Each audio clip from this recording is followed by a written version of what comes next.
Chapter 6, Twirling Fire. I hid behind a giant oak tree and looked into the library window, then over toward Fireman's Park. Jessalyn was nowhere to be seen. I licked the ice cream from my dreamsicle off my fingers, wiped them clean on my shorts, and pushed open the heavy door into the library. Still no Jessalyn. I'd been helping Miss Bloom all summer, so I knew my way around the library. I sneaked downstairs past the storeroom. I turned the corner near a box of old newspapers that stunk worse than dead catfish.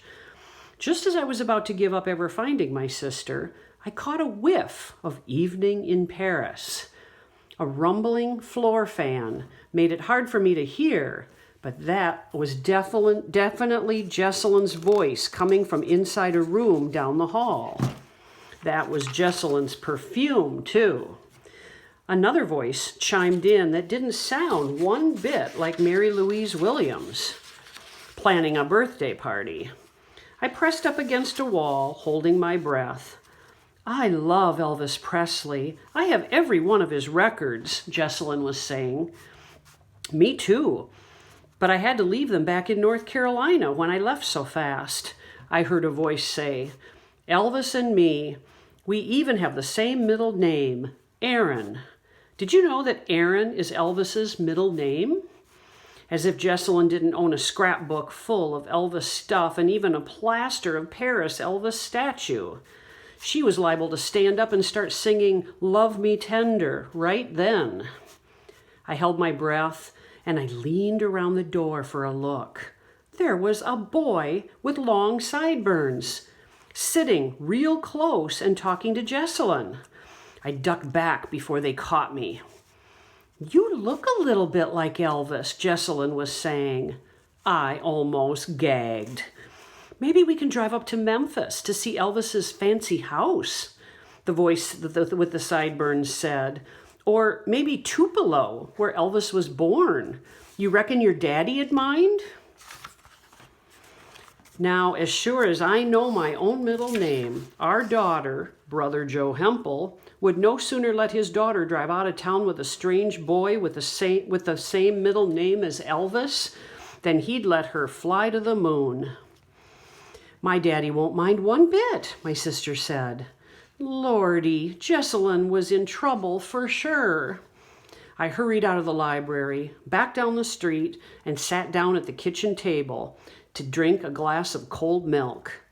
Daddy sat next to me, working on his crossword puzzle, when Jessalyn waltzed in, breathless, like she had seen the real Elvis. Hi, honey, Daddy said. Did you get what you needed at the library? He went back to his puzzle. Yes, sir, Daddy. She didn't even look at me. And Mary Louise and I were talking just now. We need to go to Memphis to buy stuff for her birthday and our batons for Pep Squad. Batons? Don't you already have a baton? Our daddy glanced up, but he kept his number 2 pencil perched right on the paper so he wouldn't lose his place. Would you know a 6-letter word for a mythical creature? Jessalyn stood up, her hand on her hip. She did that a lot lately. She didn't answer Daddy's crossword question. The one that I need is a fire baton. I'm learning how to twirl fire. She dragged fire out like it was about to star in Mr. Ringling's Big Top Circus. Now, you'd think that Daddy would have at least put his pencil down and thought a little bit about his oldest daughter traveling to Memphis to buy a fire baton. But no, he kept on worrying over that 6-letter word for a mythical creature. I'll think on it, Daddy finally said. Mary Louise's cousin is driving. She's had her license for a long time, Jessalyn said. That her Aunt Betty's girl? Daddy knew most of everybody in Hanging Moss. My sister paused for 1 second before answering. No, sir, she said. It's somebody that you've never met.